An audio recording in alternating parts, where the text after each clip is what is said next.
She told me he made her feel alive.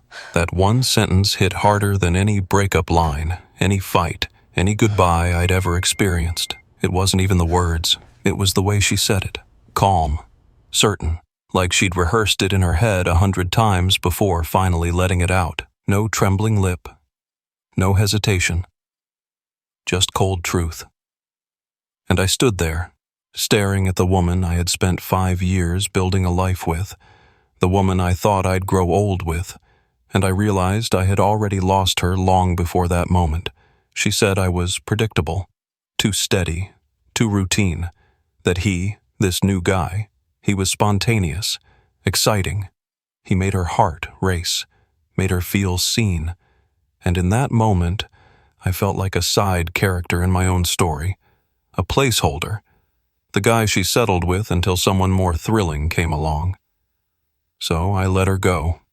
I didn't beg, didn't fight, didn't ask how long it had been going on or whether she'd ever really loved me at all.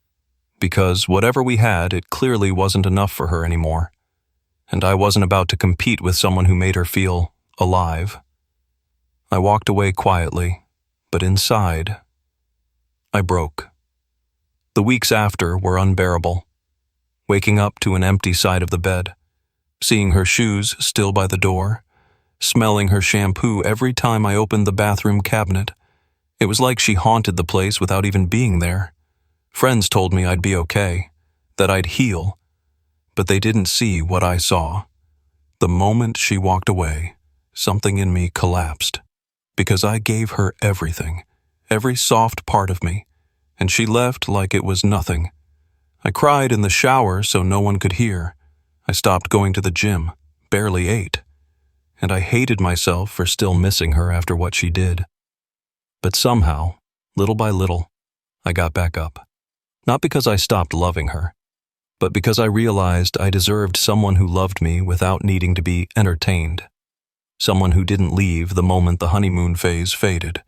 I started focusing on myself, got back into the gym, found peace in routines, found joy in the quiet things again. Then, nearly a year later, a knock on my door.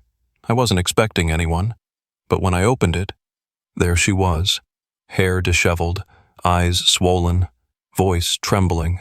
She didn't even say, "Hi." She just whispered, "I made a mistake." I didn't say anything. I just looked at her, because I didn't recognize her anymore. Not just the way she looked, but the way she carried herself. Gone was the certainty, the confidence, the defiance. She was hollow. "He left," she said. "Started seeing someone else. Told me I was too emotional. Said I was exhausting." Her lips trembled. "I thought he was everything I wanted. I don't know what I thought." And then she broke. Right there on my porch, crying the way I used to when she walked out. "I miss you," she sobbed. "I miss us. I miss the way you made me feel safe. The way you never gave up on me, even when I didn't deserve you. I didn't realize what I had until I lost it. I didn't realize what love really looked like." I stood there silent, not because I didn't feel anything, but because I had already cried those tears, already lived that pain, and came out of it stronger. "I'm sorry," she whispered. "I just wanted to tell you. I don't expect anything. I just needed to say it to your face." She looked at me, eyes pleading, waiting, hoping, and I said calmly, "I waited for you to say this a year ago. Every night, I hoped you'd walk back in and say this exact thing, but now, I'm not that man anymore. I've grown, and I can't unbreak what you broke." She nodded slowly, like she expected that answer but hoped for a different one. She wiped her tears, gave a soft, "Okay," and turned to leave. And I let her. Because closure doesn't always come from getting someone back. Sometimes it comes from finally knowing you were always enough. She just wasn't ready for someone who loved her the way I did. If you've ever been left behind for someone else, if someone told you they wanted more, and now they're back with regret in their eyes. Know this: you didn't lose them. They lost you. And healing doesn't mean waiting. It means choosing yourself even when they come back begging. What would you do if someone who broke you came back begging?